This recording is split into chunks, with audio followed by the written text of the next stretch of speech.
Hello there, and welcome to Unleash Love. My name is Clemo Young, and I'm your host. And today I have an amazing guest. I highly respect this guest. Not that I don't respect my other guests, but I've been following this person for some time now, and I love the content that he puts out there. More importantly, I read his book, absolutely loved it, highly recommend it. It's called One More Light. This man's name is James Geering. James Geering is a firefighter and a stuntman from, I don't even know if stuntman's the right name for it these days, stuntman from California, living there with his family, originally from the United Kingdom.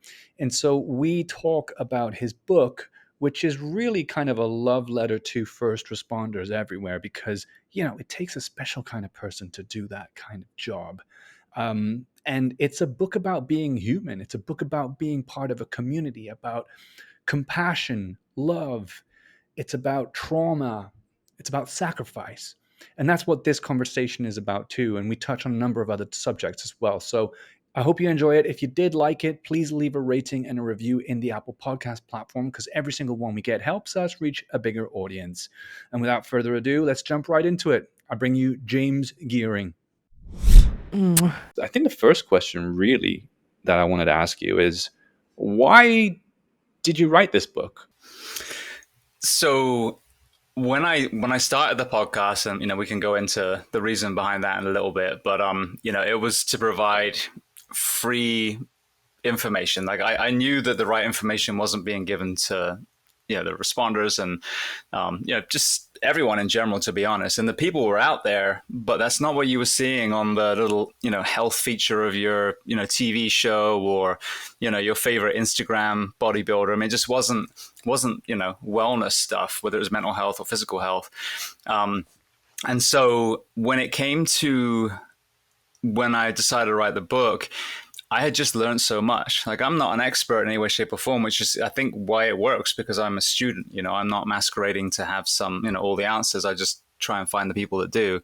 But at that point, probably about 3 years, like, I had learned so much from these people. So, and, I don't have the story as in I wasn't at 9/11, I wasn't at the Vegas shooting, I wasn't, the London bombings or any of these acute events that in themselves, you could write an entire book about. So I'm like, but that's a good thing because that gives me a lens of the other 99% of people out there who still do and see incredible things, but it's not like, the big newsworthy events. And it was a double-edged sword because firstly, as responders, what we see, most people in the world don't see what we see and do. And I don't mean that in a kind of, pedestal type way, but we get to peer behind the curtain. We get to see, the true cost of the obesity epidemic, of the addiction epidemic, of the gang violence, all these things. And they can be dressed up for the news, but they're, little shiny objects and they're off to the next conversation. So I wanted to give people that perspective, look at the world through our eyes. But then conversely, I also wanted to write a book that took all that wellness information and gave it to the civilians, but also gave it to the first responders, because there is this kind of almost God complex or hero complex, and it's not, something people put upon themselves, but we're expected to be superheroes. There's a facade of that. It's complete fiction. So there isn't that self-care, and there isn't that understanding that we're slowly being broken down, that we're slowly going from what I would argue was some of the fittest and most resilient members of the community to some of the least at the end of our career or mid-career. So that was it really. It was telling stories through my career, but always having a lesson learned. And obviously, again, not I have the answers, but trying to point to other areas and other people that are doing it right already. And it's just trying to connect. It's being a conduit. So that was the reason for the book. Obviously, the podcast has all the answers, in my opinion, and I'm still, obviously collecting them. But the book was a way of sowing seeds and getting people to really question what they've been taught. Yeah. Did it end up the way you wanted it to, or was it like an evolution? When you started, did it go in a totally different direction? Yeah, I remember Tim Ferriss had a guest, and he quotes him, and he said, if you want to start writing, just sit down and write. I think it was like 2 shitty pages every day. And his point was, you just write, you just get into the habit of writing. And that's what I did. And the first time round, they ended up just being shitty pages. They never progressed into anything. But it just kind of sat in the back of my mind for a while. And then it was ironically right before the whole COVID thing hit.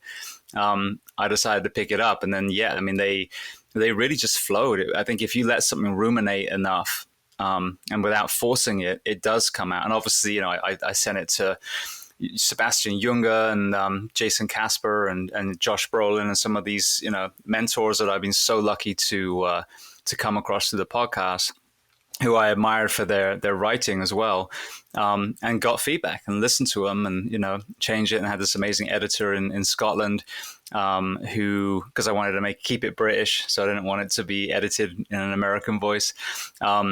And again, her feedback was incredible. But yeah, so it when I actually sat down and write it the second time, even though it was molded a lot, the clay was molded, I couldn't be happier with the result, because I think that's it. No one can dictate the success of something like that. But if you are happy that the message that you wanted to get across is coming across in that book, to me, that's beautiful. I wouldn't change a thing.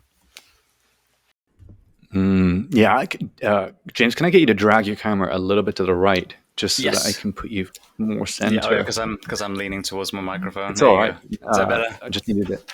Yeah, no, it's totally good. Yeah, Josh Brolin read the forward, right? So I was surprised when I heard his voice, and I didn't know that you guys were friends. How did that come about? Yeah, so he wrote the forward, which again, I mean, you talk about an honor. As busy as he is, and as well known Talking as about he someone who's is. trying to change the universe here. This Yes, and Thanos. well, here's the irony as well. So he came on the podcast, and I'll give you the backstory. But when he came on, it was what was known jokingly as the summer of Brolin, because he had the Deadpool 2 film, the Avengers film, the Sicario film, and then I think it was the Legend of the White-tailed Deer. I think I've got that right. Anyway, 4 films all going out, and he still took the time to come on the podcast. So he himself was a wildland firefighter. He volunteered for a few seasons. But you talked about Only the Brave. The way this all started, unbeknownst to me, Only the Brave was about to come out, and for some reason, my finger wasn't on the pulse with that particular film. But I just wanted to reach out to Brendan McDonough, who was the sole survivor of that incident from that crew. And the reason he survived, he was sent to a different ridgeline to act as lookout. So he was, geographically separated. So anyway, when I reached out, I had to go through the press junket, which is really weird for a firefighter doing a podcast through a laptop. That I had to join, all the big TV shows and go through that. So anyway, I interviewed Brandon, and then I also interviewed Amanda Marsh. So Josh plays Eric Marsh, who was the superintendent of that hotshot crew, and Amanda was his real life widow. So we did a great conversation as well, and her and Josh are friends because of the film. He spent a lot of time with her, learning about Eric. So ultimately, through osmosis and hopefully him, realizing this was coming from a good place, he ended up coming on the show. And just as some people, it's just an interview, and some people it becomes a friendship, and that's what happened there. So yeah, he's been incredible. He just adores the fire service, and that's who I wanted to to have right the forward, as someone that people respect, but also understands what we do. Yeah, there's a lot of substance behind that guy. I mean, I knew of him for a long time, like you do with many actors and actresses and things. But when for some reason started following him on Instagram, he's a very poetic person and a very deep person, and that strikes you immediately when you see someone who takes the time to actually think deeply about things and then articulate that for other people. It's not necessarily only for other people. I think there's something cathartic about that.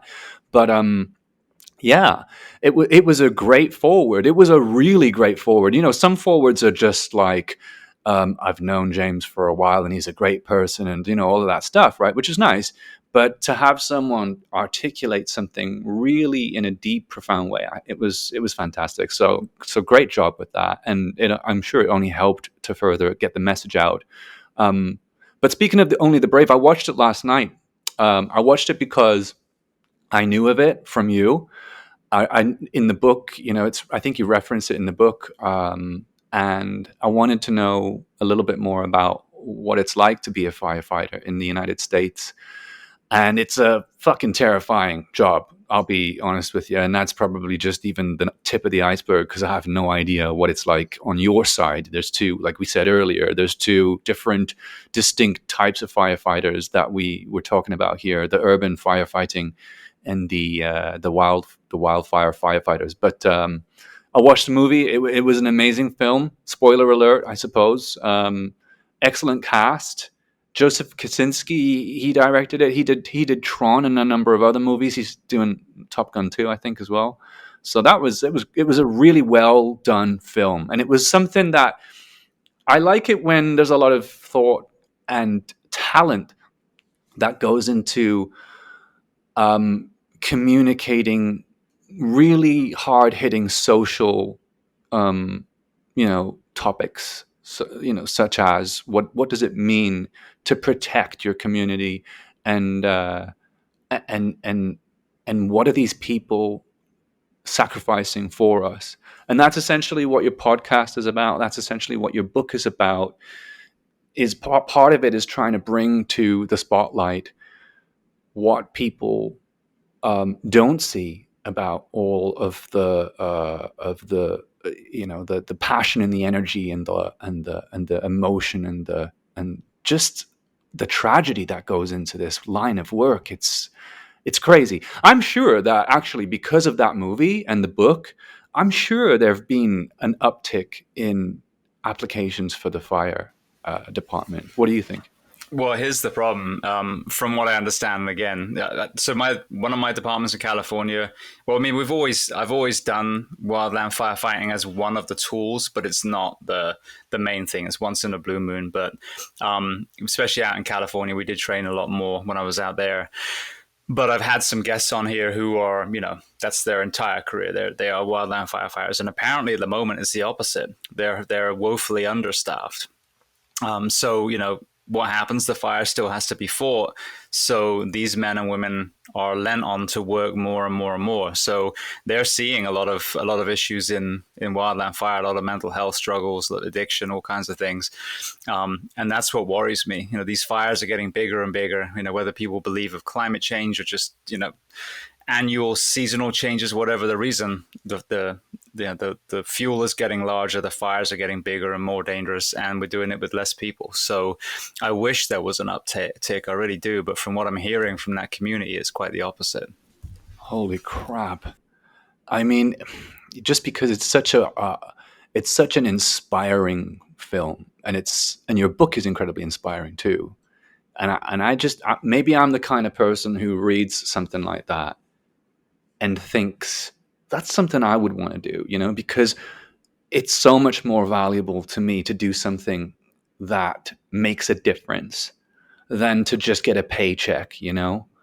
And look, some of the most the strongest points that are being made with your book are that community and that kind of tribal lifestyle of just being part of a group of humans that take care of one another is something we are forgetting, and it's impacting our quality of life and our ability to um, like mobilize and be self-sufficient and be happy and fulfilled.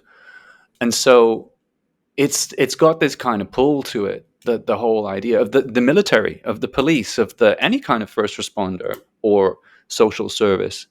It has that kind of a pull, and especially when it's put into a format like that, it can. So it's sad to know that there's, and even now today, like I feel like we should be having more, because of the challenges. I don't know what your beliefs are around climate change, but like, to me it's undeniable. And I mean, is it, what do you think? How do you think this challenge is going to be solved?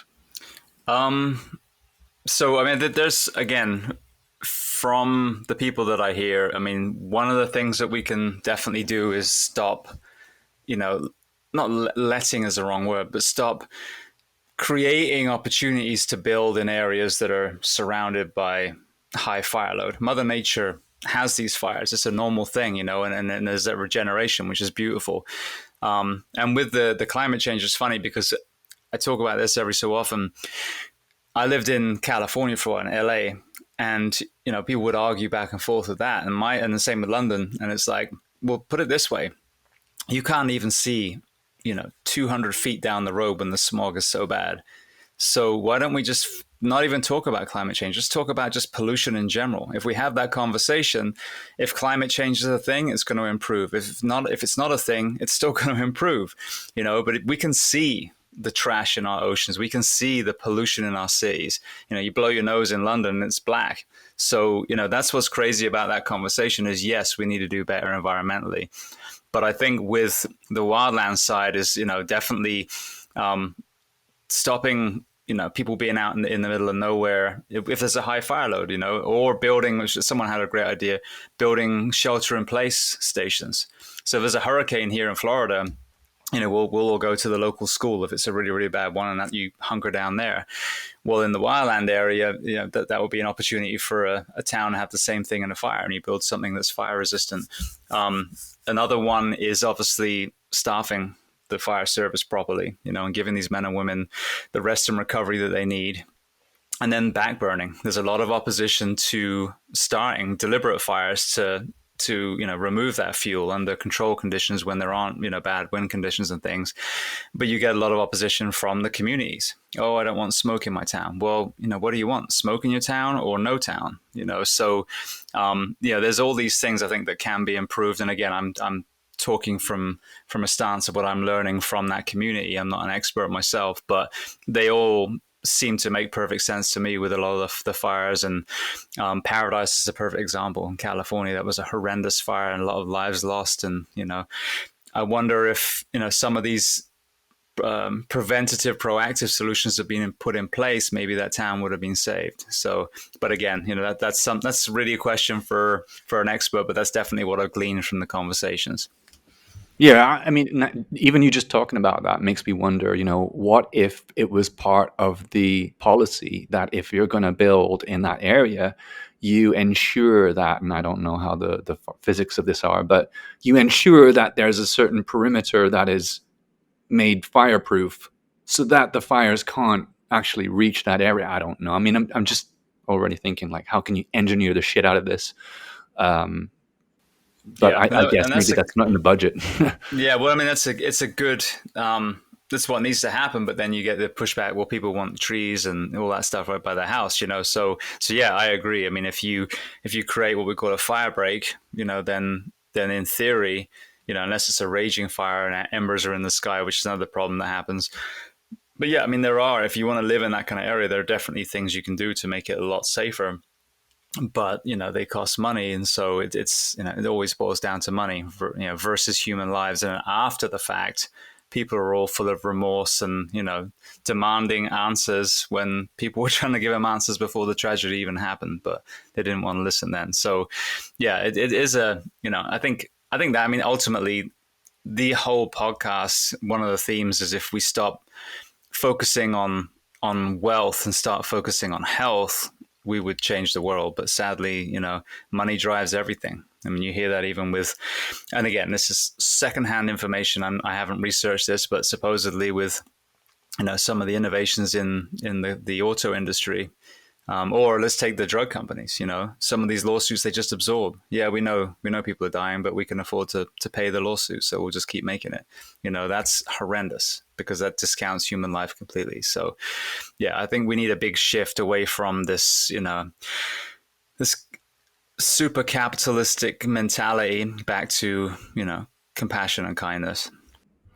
That's one of the themes that I noticed a lot in your writing is that you talk about the socio-economic political impact that decisions and markets and just the way that things work today have, the impact they have on decisions that are made at the grassroots level, at the government level, at various levels. And I just quoted something earlier that I think you saw that you liked. It was something you mentioned is that, we can change the world if we want. We just have to have compassion and kindness at every rung of the ladder, something like that. Um, how much have you struggled with doing your job as a result of bureaucratic uh, negligence or, you know? So as a firefighter, I've been very very lucky because, in my opinion, I've seen the two extremes of the scale. So the first department I worked for, when it came to hiring and the orientation and training, was phenomenal. The second department I worked for, overall as an organization, the leadership, the hiring standards, the bar they set so high, phenomenal. The last place that I worked at was the polar opposite. So I really got to see, the best and the worst. And the worst, as you can imagine, the bureaucracy was horrendous. And what I think a lot of people don't realize, this is right in, or rife, excuse me, in the definitely in fire and police and EMS. I'm sure it is in corrections, and then expand out to many businesses. But organizational stress, when you have a leadership void, or look at this last year. Some of the countries that I think had people that overall the nation respected in leadership positions, they seem to have done pretty well. Then you have the US and the UK, where, I'm still like just so angry and so exasperated over the lack of leadership this last year and a half. And when I say leadership, I mean like just not playing into the fear mongering, but taking facts and taking figures and saying, "Oh, this is actually optimistic. It's not as bad as we thought." Da da da. De-escalating, and we saw the opposite. We saw it being used as a political crowbar for all those people. But then you look at New Zealand and some of these other places, they seem to have been led very well. But anyway, so that has a horrendous domino effect. So yeah, you have a lot of really amazing men and women in these professions who are chomping at the bit to make their department great, to be the best version that they can be, and they just hit a brick wall. And it's a lot to do with egos, a lot to do with people being in positions they just completely aren't even qualified to be in. And that creates so much stress in that organization. And that's, I think, one of the elephants in the room when it comes to anxiety, depression, and even suicide, is that organizational stress. So yeah, I mean, it's huge. And we're very siloed here in the US when it comes to the fire service. So you have two departments side by side, and they're basically reinventing the wheel themselves. So some find themselves doing quite well, absolutely, but there's many that just aren't. And even our work week, which I wrote about in the book, the firefighter work week here is horrendous, and it's killing our men and women.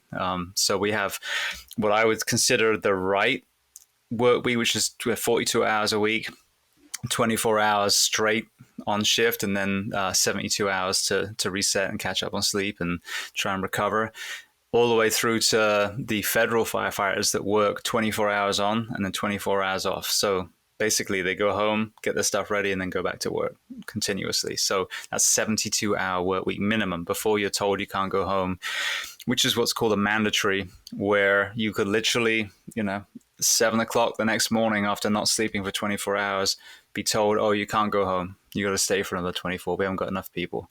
And usually that's not an acute event like a hurricane or an earthquake. It's a chronic event because they haven't staffed properly, So, and who does it land squarely on? The men and women that are out there. Same with the COVID crisis in the UK. I think the NHS is the most amazing, altruistic, philosophy. I love it. But what they've done to the NHS is they've shaved it down to bare bones, and then COVID happens, and what do they do for those doctors and nurses and everyone else that works in healthcare? They just get outside and clap. So does that take any of the pressure off them? No. It just leaves them with the burden, and we call them heroes too. That'll do it, It So was such a surreal experience because I was in the UK for the duration of the pandemic until recently. I'm in Spain right now, and I mean, it was such a really batshit crazy experience. I feel like it's that once in a lifetime event, hopefully, that just doesn't make any sense and is very traumatic and difficult to get through. And you might argue, okay, at least bombs weren't going off, and houses weren't exploding next door. And I kind of agree with that. I think that's a good way to put it into perspective. We're quite lucky that way. But at the same time, and you talk about this too in your book, is the repercussions of what the lockdown actually meant for people.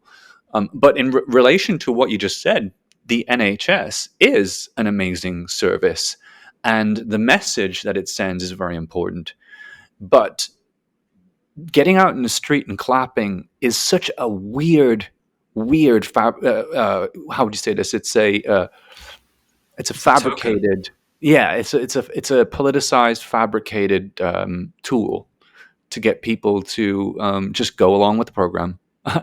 And it's like you can record it and put it on the TV and the news, and you can televise some of it, but that's not going to change much. I mean, I think there's a lot of that's been going on. I'm not sure what the term to describe that kind of behavior is, that kind of mass manipulation of people. But it's kind of like it's just setting a narrative, isn't it? It's just kind of like saying, "Hey, everybody, this is what we're going to be doing today. Get along with the program." And if you don't, well, then you're just a bad person because you don't support your first responders and your NHS service and your. So I think we were all drawn and pulled down um, that sewage hole with the political things that were going on. And whatever you believe happened over the last couple of years, because there's a lot of theories as to why these things happened, and some of them are more accepted than others. And I think I think it's solely within your right to have any kind of view. I think the discussion actually needs to be had, and that's one of the problems that I've had, is that we haven't been able to talk about this. Ironically, it's how I found you. I think the first thing that I saw from you was one of the messages that you left, of you talking about what was going on, and it kind of resonated with me because I had the same thoughts or similar thoughts. I didn't agree with things, and I still don't agree with things. In the book, you talk about how there's a lot of contradictory evidence that suggests, policies that were made and heavily rooted for around the world, like locking down and keeping people in their homes, actually didn't really have the effect that they were supposed to. Because when you look at nations like Sweden, they didn't really do a lot of what was being pushed around the world, and they had the shit kicked out of them in terms of the press really Yeah. laid into them like crazy. But they had a lot less overall deaths and infections, relatively. So not much made sense. But you have to have you have to have an ability to think critically, and we're losing that. And I didn't plan on getting to this point so quickly with you, but it's one of those things right now that I think if we don't leave videos like the type that you're leaving, like the type that I'm leaving, that stir up the conversation around these very, very, very important subjects, the future of perhaps our entire civilization. Because if you extrapolate the way that our society is going, if you look at the last 50 years and then you kind of like quantify that into the future, where are we going to end up, with one corporation that rules all and absolutely no freedom and rights? I mean, that's where we're heading, right? So I think these are the kinds of conversations, and I'm glad that you dive into them. I think these are the kind of conversations that we really need to have. Yeah. Well, I want to kind of clarify as well, and obviously I write about this in the book.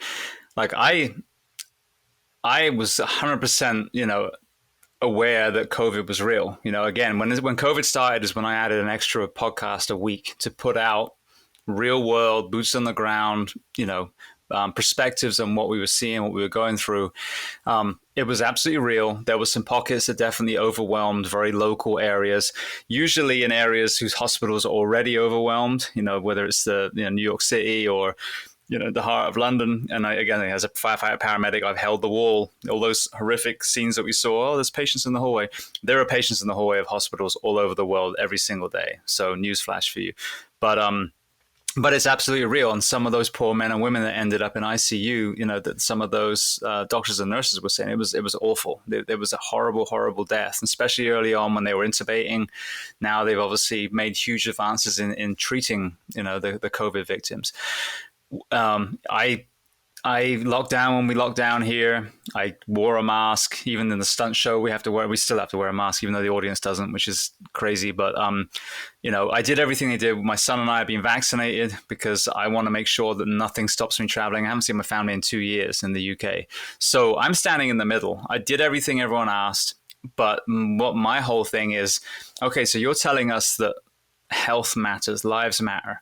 Where is the conversation on removing pesticides and chemicals from our food, stopping, Yeah. industrial farming? Where is the boosting the PE in schools? No more fast food or anything being served, but we actually serve clean meals to our children in schools.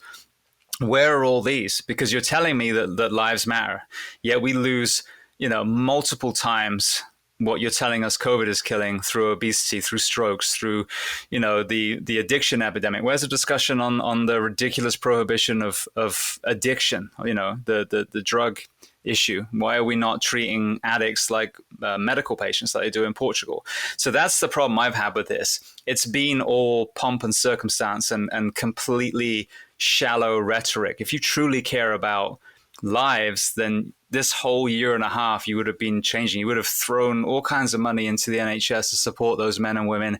In the meantime, you would have really kicked off some proactive preventative measures to increase the entire health of the nation. But what happened? The fast food places stayed open. I certainly did in America, all the drive-throughs, and all the gyms were closed down. All the parks were wrapped in do not cross tape, and everyone was told to stay inside. So to me, what they were saying their message was couldn't have been further from the truth of what you actually do to make the country not only healthier in general, but also more resilient to the disease. Because you want to make people more susceptible, lock them inside, don't let them have any sunlight, take away the autonomy, only keep all the shit restaurants open, and therefore you're more likely to have an acute reaction to COVID. So I think that was what I had an issue. Of course, COVID was real, but if you truly care about health, then where was the proof that you were actually caring about health outside hand sanitizers, masks, and vaccinations? Yeah. Yeah, I find it entertaining that we need to make people aware that we actually believe that the virus exists, and we're not saying it doesn't, because it's such a hard thing today to talk about these things without someone somewhere jumping to conclusions and, you know, calling you out and trying to cancel you for having an alternative way of thinking about something. It's not like, I like to believe that most people are reasonable, and so when they start a conversation, it's not designed to um, provoke or to vilify. It's really just kind of like, hey, did you know that this is what I think's happening? And I don't know. I mean, I like to believe that I give people the benefit of the doubt, right? That's what my prerogative is. I want to give people a platform. And so whenever I hear an alternative point of view, I do my best to open my mind and consider that what they're saying might be true. And I think I would like to think that most people do. So it's very strange today that we're in a time where you have to be super articulate and super thoughtful and sensitive and careful about the things that you say, because of the fear that it's going to be misinterpreted, and there's going to be an outcry. And that's happened a lot in the last year or so. This is bringing me into the whole subject of social movements, specifically within the United States. And we've got a huge one that I guess it's still going on, which is the defund the police movement. What has it been like for you to? Because how long have you been living in the States for now? I've been here almost 20 years. I think it's like 18 or Wow. 19, I think. Okay. Right. Gotcha. And It must have been absolutely crazy for you to witness this unfold. How have you? What's your observations about all of this? So again, it's about absolutes. I mean, when you see the George Floyd video, when Breonna Taylor is killed because of, again, I don't know if so much that was a fault of the actual people making entry. I think it was more of a miscommunication of which building, what time, that kind of thing. Again, I'm not well versed in that, but these are horrendous tragedies and mistakes that were made by whoever was behind them, and also the organization, though. And that's the problem. We can't just vilify the person. It's so let's take away from the extremes for a second and go to the more gray area, ones where ultimately the police officer was justified, but some people Monday morning quarterback it and go, yeah, but this could have happened. A lot of our men and women out there are woefully undertrained in a lot of these departments. The training standards in some departments can be very low. I tell you right now, I know this for a fact, police and fire, our fitness standards are usually dog shit. Like very, very, very few departments hold their men and women accountable to a standard annually.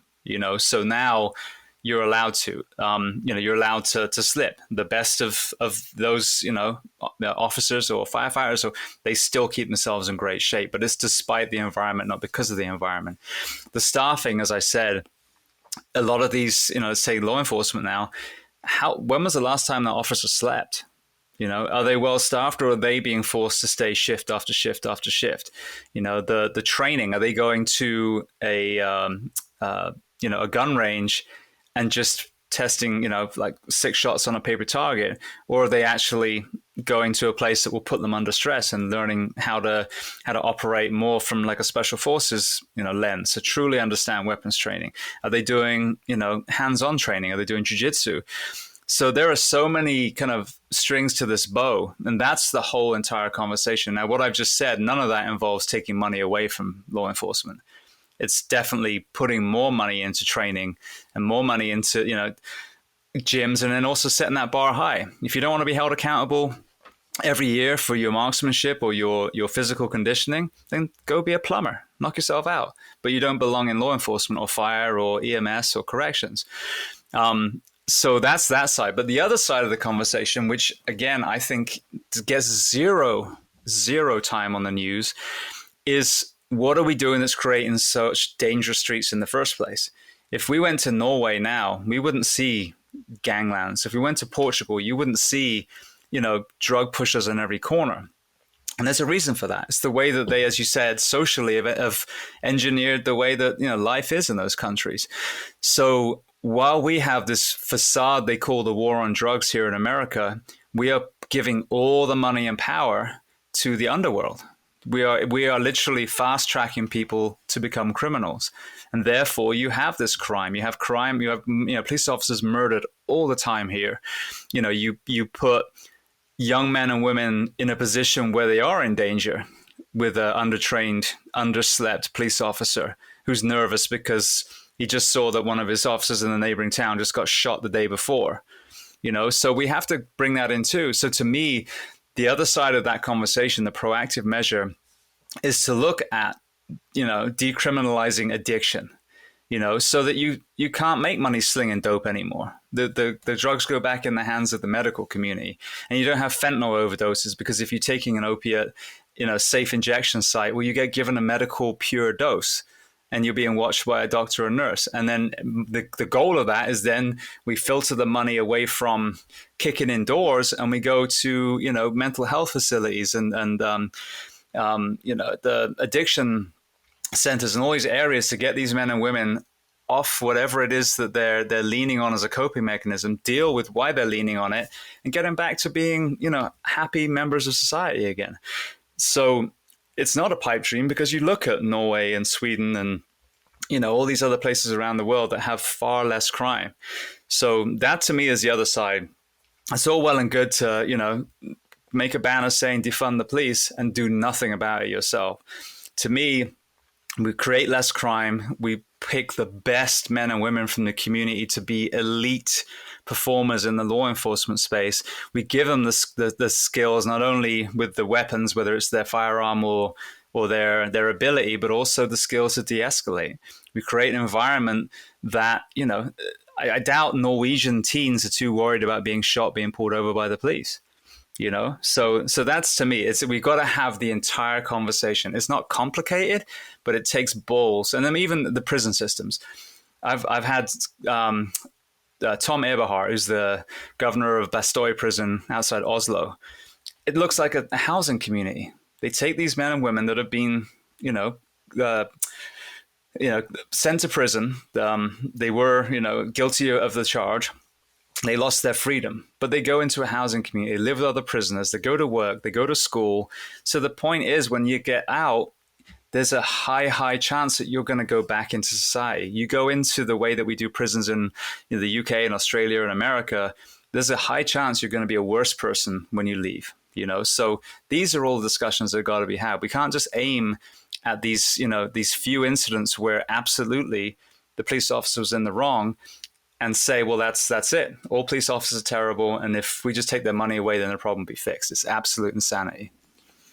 Yeah. When you said you got to have balls to have these conversations, I mean, I agree with that. It's not easy. It's not easy to talk about subjects where you are actively trying to bring someone to new conclusions about maybe what their reality could be. And it's not to say that you know better than them. In some cases, you do because it's backed up by data. But in many cases, it's really just about helping to get a better result by reintroducing new ideas and or ideas that have been kind of forgotten or suppressed, which is why I really love what you do, because you're all about perspectives. You're all about kind of presenting information in a very educational, logical way, but also coming from kindness and compassion. So perspective, kindness, and compassion, which are lacking so much. And I think a lot of it is to do with just the life is such a fast-paced environment now, and we are struggling to keep up with just day-to-day essentials, like how to, we've got like multiple jobs, we've got just a lot less purchasing power, perhaps in on average, and it's just getting worse. And people, I don't want to make it a very pessimistic point that I'm making.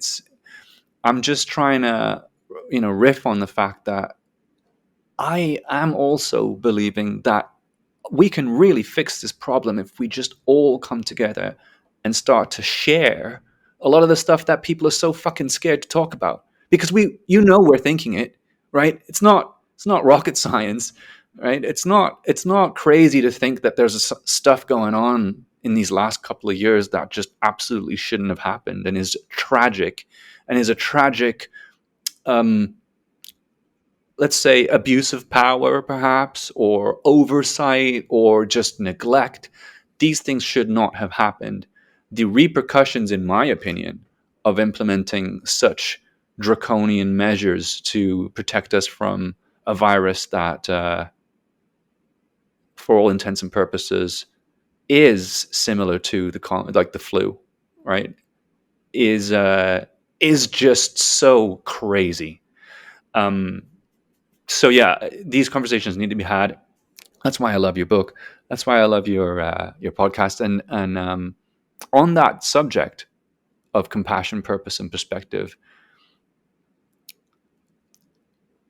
I have realized that men specifically, but just people in general, I think we have struggled to find purpose today. There's something about that fast-paced life I told you, which which is somehow getting in the way of us thinking about, well, what is it that we really want to do with our lives? What do we want to dedicate our lives to? Because we're so caught up in like, well, I need to, make ends meet and pay the bills. But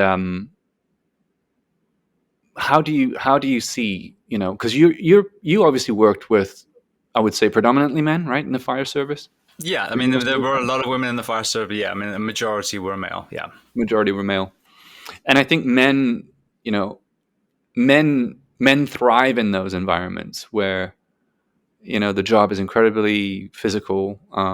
It's perhaps dangerous, right? Of course. And so it's that camaraderie and that community that kind of keeps them going, keeps them able to do what they're supposed to do. That's what attracts me to that kind of profession. But I don't see that same level of camaraderie and connection and brotherly love in other areas of life for men. And I feel like I'm seeing an epidemic of men who have lost their identity and they don't know who they are anymore. And they're vilified for being male to a certain degree. I run a podcast and a content platform, right? Make no mistake, the majority of my audience are female, and I'm very aware of that. And I love it. And I thrive off of it because I love helping to give women more of a platform if I can. And it seems like it's working to a certain degree. But I also see the other side of it, which is men are losing their identity. They don't know where they stand anymore. And I've also experienced a certain degree of that as well. So I just wanted to know what your thoughts are. Dr. Jordan Peterson talks about it a bunch. It's like we've vilified men for being men. Yeah. So it's an interesting concept because I really became more of aware of it after our career. So where that's really evident in the uniform professions is when people transition out, because we fit the mold, the facade of what a man is. When you're a firefighter, you're a police officer, you're a soldier, you're a manly man, you're like the guys in the movies.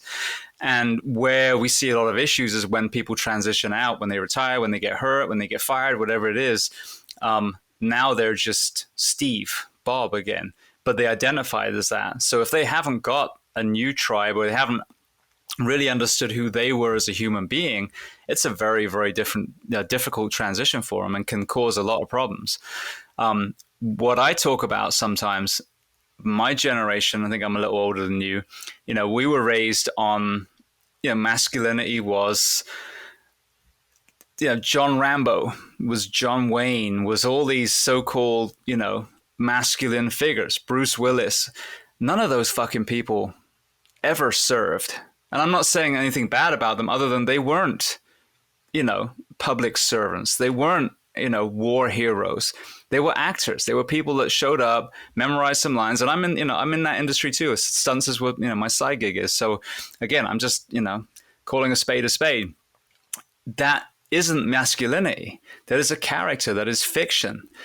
Josh, for example, plays some very manly figures on screen, but then, as you say, loves art, loves poetry. He has this very, he has the yin and the yang, and I think that's the problem. Is I can't remember which is the hard side now, the yin or the yang. But we, rather than looking at the human being as having both, which I think male and female, it's the same. That's what's so funny about this whole gender fluidity and everything. Each to their own, but that's not a new concept that men can be gentle and women can be tough. I hate to tell you, that's not you're not revolutionizing the world, challenging your traditional genders. That's just common sense. But yeah. So, but that mask of masculinity, that facade that you're supposed to be this emotionless tough guy, is absolute bullshit. And that, I think, is where we get in trouble. What drives a person to become a police officer, a firefighter, a paramedic, is because they care. Overall, there's the anomalies, but overall, it's because we care. That's a very soft characteristic. When we're in the middle of our job, when someone's shooting at us, when we go into a burning building, that's the hard side. You're in the flow state. That's not the time for tears and fear, So, but after you, God forbid, see something horrific, some people don't make it out of that fire. Now you have to remember that there's that soft side too, and you have to address that within yourself. So I think that's the issue I see is, I think people feel like they have to fit in this mold of what we're told as a man, and that mold is absolute dog shit. I mean, it's just a fucking facade made up by people that were probably never very masculine or courageous in the first place. And you see, Yeah, very insecure, you see this, Yeah, I mean, you look at most politicians and that kind of thing, the kind of bullshit that comes out of their mouth, Oh my God, yeah. they've never done a good thing in their life. It's all been self-serving. So, and again, I'm tarring everyone on the same brush. There are some amazing people in politics, but I think they're few and far between. I really do. So I think just to kind of wrap that thought up, I think that's the problem is to disassemble the concept of what a man is in the first place and just be a good human being. If you're born a male and you're heterosexual, but you love poetry and ballet and flower arranging, you're still a man. If that's what you identify, there's no cookie cutter element for any of us. Each of us is this unique, beautiful tapestry of all these things that make us up. So I think that's the problem. The facade of masculinity and or femininity is not only very dangerous, but I think that's why there's so much confusion around this whole gender issue. I mean, like the toilets, for example. Just have a toilet. Put a toilet in a place with a door, and it doesn't matter if you're male, female, from outer space, whatever. You just got your own place to pee. It's not that complicated. I would much rather not poo next to another man anyway. So I think it's a win-win. Yeah, that's a really good point. Although I suppose a woman would say the same thing. Yeah, well, exactly. I mean, that's the thing. So we're making issues out of non-issues.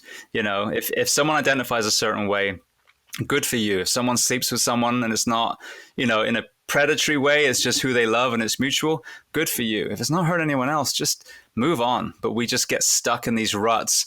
And to have the entire planet talking about that when there are things that are taking lives that are far more important to discuss, that's the issue. It's all those trigger clickbait mentality, and we need to just put our big boy, big girl pants on and move the hell on. Tough love. Is that something that you would support, like a recurring theme in the things that we've discussed regarding your line of profession or any kind of line of profession where, a lot of dangerous things, a lot of dangerous work needs to happen, is heavily kind of guided by the ability to be tough when you need to be.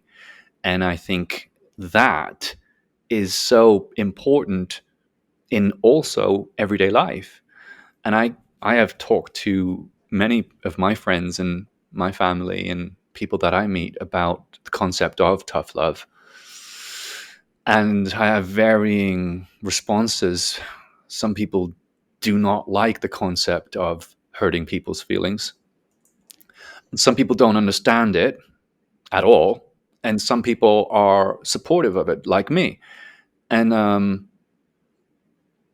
the culture today basically is saying, at least in our societies, right? The UK, the US, and some other developed nations, we are gradually guiding ourselves towards a society that does not tolerate tough love, tough, language, tough criticism.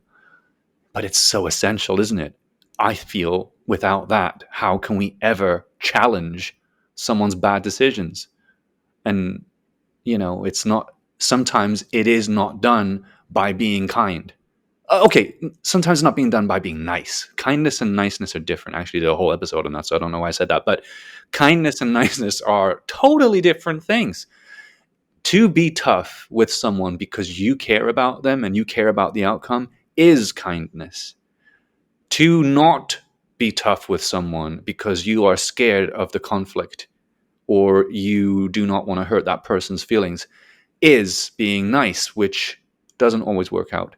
So I don't know what you think about that, but I feel like it's a void right now in our society.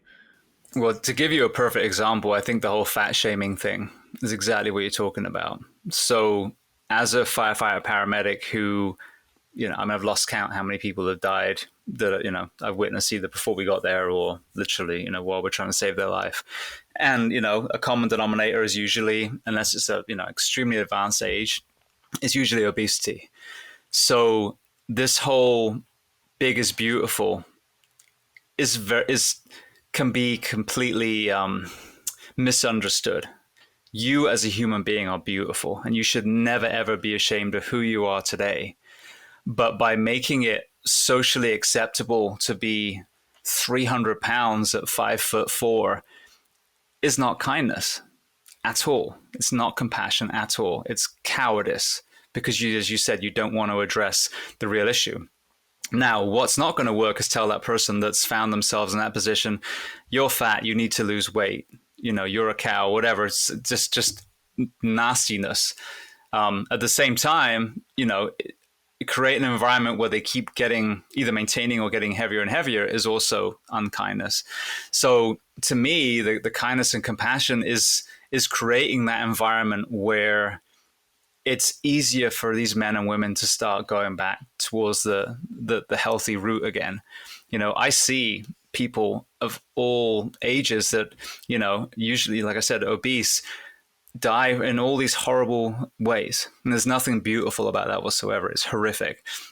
But I also see, take COVID, that I think there's a big mental health element to a lot of obesity. I think people eat and drink their feelings, and I totally understand that. I mean, I'm big into the mental health side, and I think that's what one of the things that we need to address. But also, right now, I don't know how it is in England. I haven't been back for a while, but here in America, it is so easy to access the worst food, even when there's a global pandemic that's supposedly murdering everyone. You can still go to McDonald's and just line up in your car, or just go on your app and someone will bring it to you. Just stay in your chair, So we've created this environment to make ill health in this nation completely socially acceptable. So that's where the tough love needs to come in. Is not telling someone, you need to stop eating. That's not going to work. They would have stopped when they were 30 pounds overweight or 40 pounds overweight. So clearly there's an environmental element. There's ownership. Every single person needs to own their own decisions, of course, but there's the environment. And this is the double-edged sword for everything I talk about. You didn't have an obesity epidemic in America 100 years ago. And then going on back, so we have created this environment that's made our people incredibly ill. And that's why I never talk about left or right, whether it's in the UK, whether it's here in the US, because both sides have contributed to the continuous ill health of their nation. So shame on both of them. The system is broken. So, to me, that's where the tough love needs to come in. We need to, if it's coming from a kindness and compassion, we need to start changing the environment that makes it easier for people to regain their health, but, not shy away from that conversation. Big is beautiful. No, big is going to be a short life. I hate to tell you, you are beautiful as a person, but do not tell me that you wouldn't love to be a healthy body weight. Not talking about looking like Ken and Barbie, just a healthy body weight where you can live a lot longer, you can move so much better, you can play with your kids, you're not winded when you go up the stairs, you can fit in a plane seat, that you don't have to buy two seats. I mean, these are all real issues. You can see your genitalia. I mean, I'm not mocking, these are real things. So I don't believe that anyone who's severely overweight wouldn't want to be a healthy version of themselves and use that body that was, gifted to them at birth. So there is a big difference between tough love and being an asshole. And they're two very different things. But if your whole push, which is why I started the podcast, why I wrote the book, is because you don't want to see your men and women that you live amongst diseased, ailing, in pain and dying, then pushing for change in that way comes from a place of kindness and compassion. Nicely said. Yeah, I did a recent episode, as you know, with Michael Easter. We talked about his book, The Comfort Crisis, which is a great way to put what's happening right now. We are in an epidemic of just being too comfortable and always seeking to be more comfortable. And it's changing. It's changing the way we do everything. It's changing the way we feel about ourselves, about other people. It's, one of the most important lessons historically from, our previous generations, from our from the people we write about, in the textbooks, is that discomfort is so valuable to human fulfillment. Meaning, if you take discomfort out of the equation, you're going to be a fucking, you know, sad person. You're not going to be fulfilled. You're not going to feel like you're growing. Um, and I wish people read more. I wish people looked to history and to, the ancient teachers more, the Stoics, the ancient Chinese, the whatever you want to, whichever period you want to go back to. Even in recent times, even last century is full of great teachers, and it's so easy to forget this. But anyway, I'm with you on that one. Um, your approach in the book surprised me because I wasn't expecting to read such a holistic book, and it is a holistic book. It starts out as a kind of a recounting of your history with your profession, right?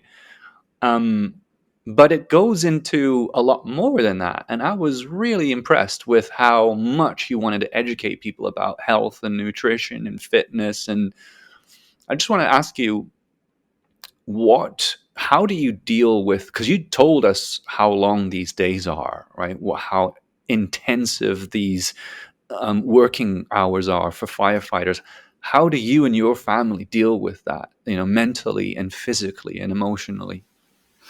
Um, I mean, that's the thing, that the unspoken or unsung heroes of responders are the families. The husbands and wives that are at home while the other person's away. So, I have so much respect for first responder families, military families, because for them, while we're gone, whether it's a 24-hour shift, whether it's a 9-month deployment, they're effectively single parents, and then when we come back, sometimes we're the other child that walks back through the door.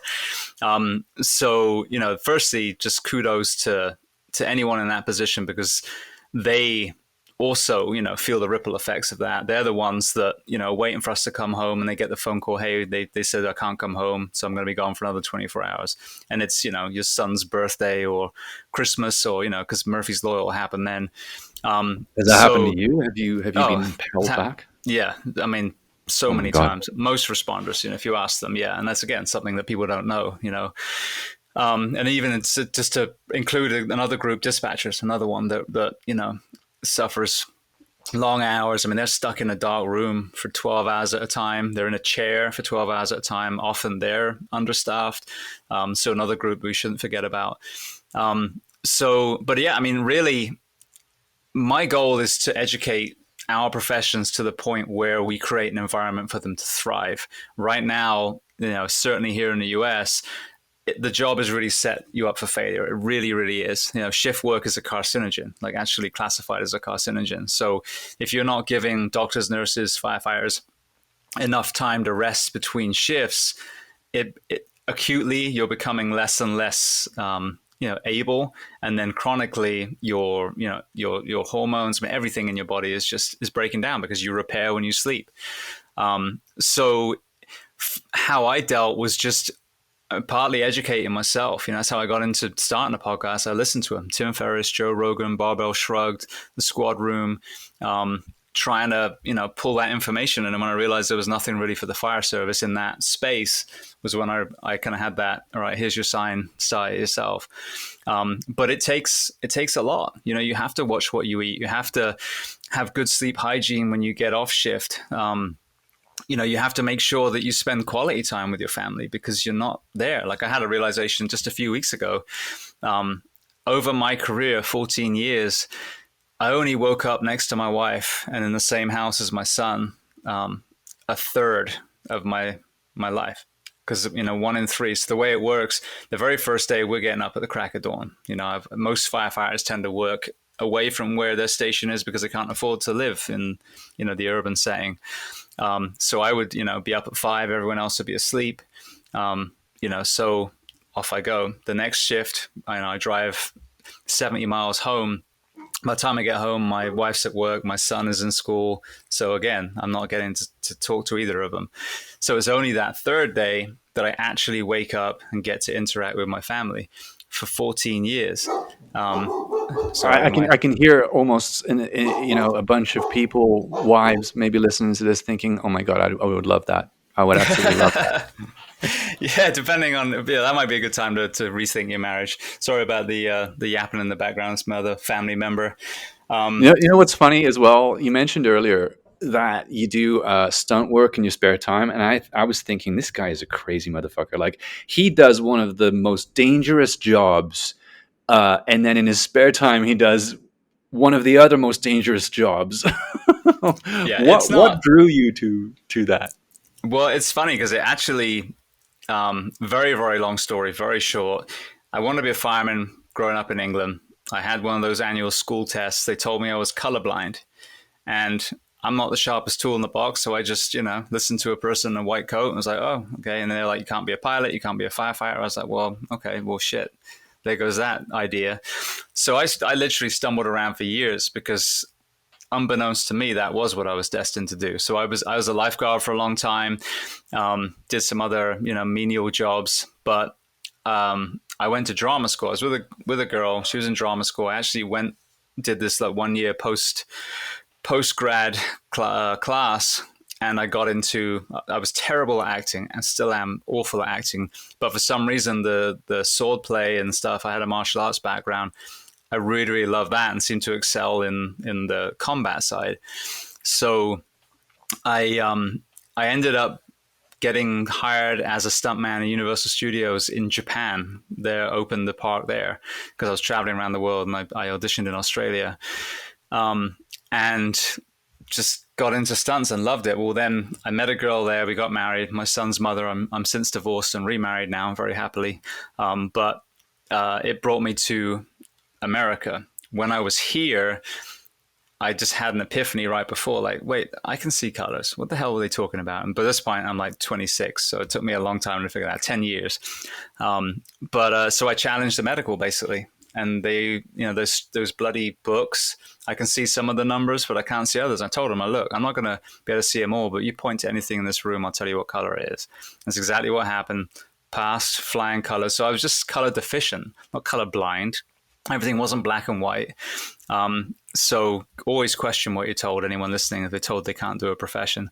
But yeah, so then what ended up happening is I was already a stuntman by that point, and then I found myself in the fire service. So yeah, I mean, it's funny because the firefighters say, "Oh, it's so cool that you're a firefighter. I mean, that you're a stuntman. This must be dangerous." I'm like, "No, because I know what's going to happen. Usually, I mean, it's still dangerous, of course, but you're practicing that danger. When you go into a fire, or you're standing on the side of a road working a wreck, not knowing if you're going to get mowed down by another motorist, that's true danger. So to me, the fire service is always much, much more dangerous than the stunt world."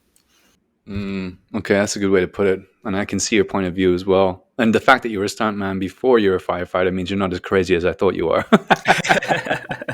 Yeah, well, I mean, it's another interesting perspective I got as well. And now I'm doing the Jason Bourne stunt show in Universal in Orlando.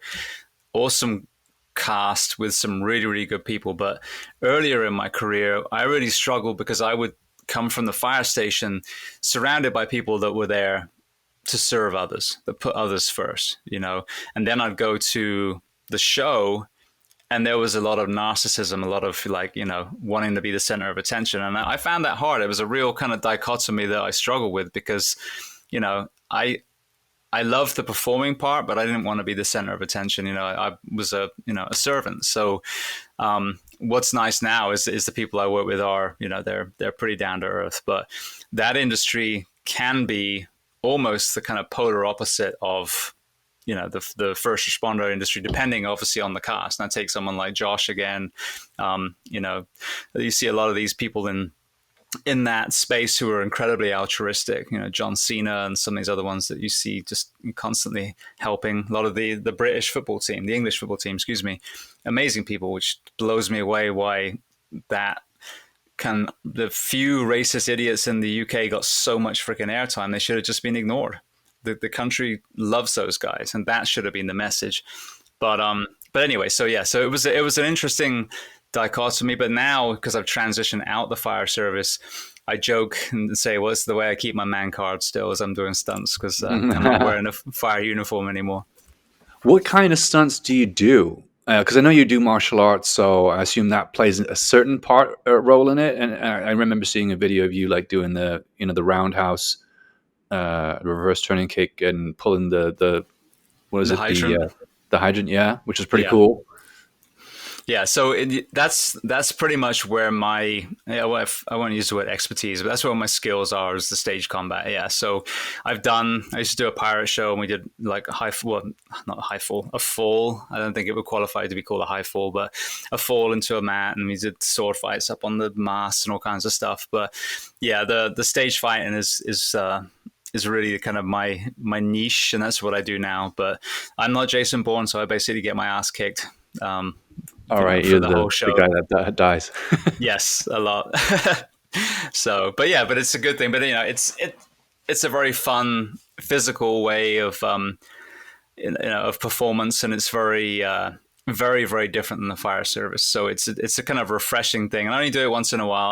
I'll do a day of shows every 2 or 3 weeks. So I don't do it enough because that can become monotonous too. If you're doing the same show over and over again, after a while it just gets boring. So I like to keep things fresh and kind of be a jack of all trades, master of none.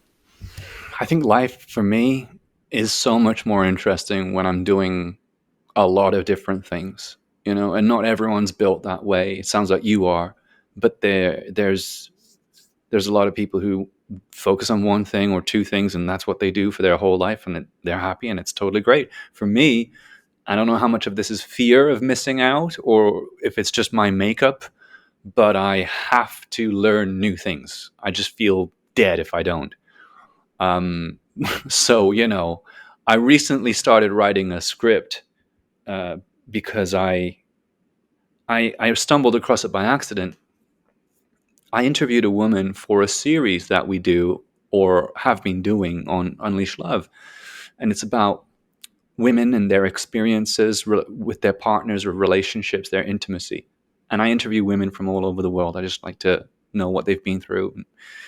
Um, and this one woman had a fucking batshit crazy story, which incorporated everything: the FBI, drugs, sex, corruption, politicians. And I was like, this is a movie. You got to write this. You got to make a movie out of this. And she was like, yeah, I know. Everyone says that. I just haven't had time. And, a week later, she called me and she said, I've decided I'm going to write this movie and I want you to write it. And I said, I don't know what you're talking about. I don't write movies. I've never done it before. And she said, yeah, I know, but something tells me you're the one to do it. And I figured, well, why not? It would be a weird thing to pass up. It's a great opportunity. It wasn't until later that I realized she's really good friends with one of the top, well, a really top Hollywood director and producer and writer. And, it's these kinds of things that if you, and I say this to people often, I think, for the more closed minded perhaps, or just people who don't feel like they have confidence, if you just put yourself out there and do stuff, keep one foot in the comfort zone and put one foot in the discomfort zone, right? Going back to what we talked about earlier, discomfort's a good thing in doses. Then things just start to appear and happen. And like I met you and I started talking to you, and you're an inspiration to me. And um, I feel like the more that you do the things that make you curious, right? The more you investigate them, the more life just somehow blooms and opens up, and you start to see things. And so it's something I relate to very much so. Speaking of which, I think if have you spoken to Joe Rogan? Have you been in touch with their team? Because I feel like he Um, would love to have you on his show. well, so it's funny because I've reached out in a couple of ways to try and get him on. Like no one has really interviewed Joe Rogan, and I'm sure Joe puts out what like four Ben shows a Shapiro has. week. Oh, I is think he? Ben Shapiro's interviewed him. Yeah, Okay, I'm gonna write that down because yeah. Ben I'll Shapiro's remember it. interviewed him. Oh, you want to have him on your show? That would be gangsta if you did that. Yeah. So I mean, we have mutual friends. Absolutely. I would love for him to read the book because here's the thing. I think a lot of people go on Joe's show, um, partly obviously because they want to talk to him, but partly because there's a promotional element. If you're on the Joe Rogan show, of course you're going to have a huge amount of exposure, which is a shame because I just would love to go on there so I can talk to him about the first responder community. I don't think he's ever had a firefighter on before, and it would be Well, don't you think that that's a good enough reason to go on a show? Because I yeah. do. Yeah, I know I'd love to, but I think, like I said, I would love to. It's like, how do you, what? The biggest challenge, I think, with the podcast is just showing people, hey, this is purely an altruistic project that is just trying to make positive changes. But there's so much self promotion out there that it's very hard to get to have the focus on you and get people to look at it long enough to go, and I think that has been seen. I mean, I just had a conversation with a guy who's come on yesterday. His name's Johnny Walker, and he was an Iraqi who ended up joining, being attached to the Navy SEALs, and now lives here in the US. An amazing story, and I just got to talk to him yesterday. But I As an think, Iraqi again, named Johnny yeah, Walker. yeah. Well, that was his code name. So, and I'm Okay. just about to read his book, so I'm not even well versed in his full story yet. So I will before we sit down. But again, I'm having all these conversations because now there's a word of mouth like, hey, here's this person. He's a firefighter. He's from England. This is what he's trying to do, and there's that kind of trust being passed on. So I'm hoping organically, eventually, that will happen with Joe, because just like you and I are having a great conversation, I think that we would as well, and I think that he would be really blown away at the perspective that we have. And again, it's not about me; it's about being a voice for this profession, but educating, on whether it's the fire side, obviously touching on police as well, but really, pulling that curtain back and educating all of his audience, like, hey, here's what these people go through. Here's some of the myths. Here's his his the reason why, for example, we used to get this all the time. Why is there a fire engine on my medical call? Well, this is 2021. We've been doing EMS in the fire service for 50 years now. Actually, I found out, I had a guest who's from Dublin Fire. They've been doing fire and EMS combined since the 1800s. You know what I mean? So, but our profession does a terrible job at educating the public what we do. But no one, it comes across like, oh, the fire, oh yeah, you just work a couple times a month, and then yeah, it must be a great job. No, the reality, as we discussed, is the polar opposite.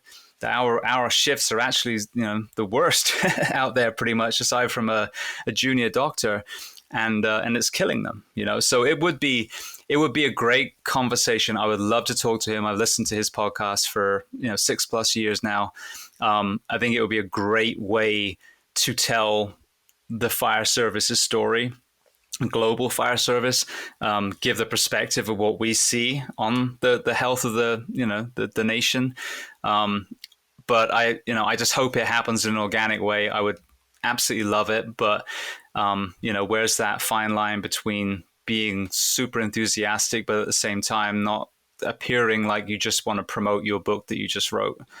You know what I mean? So Yeah, I think you and I suffer from a similar affliction, which is that we have a real problem with, you know, going against our values, and it's a challenge that I struggle with too. I mean, I even have issues promoting affiliate services in the ads that we do for our podcast episodes, because I don't want people to think that it's just a cash grab. And admittedly, it does help. I mean, every sale we make helps me to be able to do this on an ongoing basis. Like, this is self-funded. So, but I genuinely would really love to listen to that podcast or watch that podcast, because I think it needs to happen. This is such a juicy, necessary subject, and it's been one of the most interesting conversations that I've had on the show so far. So, I really do appreciate everything that you're doing. You're an amazing guy. You have such amazing principles. It's very clear to me, and I hope that you get every bit of success from what you're doing. You know. Well, thank you. Well, likewise as well, mate. I mean, that's the thing you said earlier about people being inherently good. I agree. I 100% agree. I think there, there is this certain group of people who just seem to inherently be able to lead really well. They're pioneers, they're innovators, they're just dynamos. Then we have the other side of the spectrum, but that are just inherently horrible people for whatever reason, whether, they went from a giggling toddler to that is obviously a conversation in itself. And then you have that middle group. And I think that middle group is easily swayed. And I don't mean that as being derogatory, but I just think we are. I think a lot of people, like you said, are so, distracted by just life, like paying the bills and raising the kids and all that stuff, that it's easy to be pulled.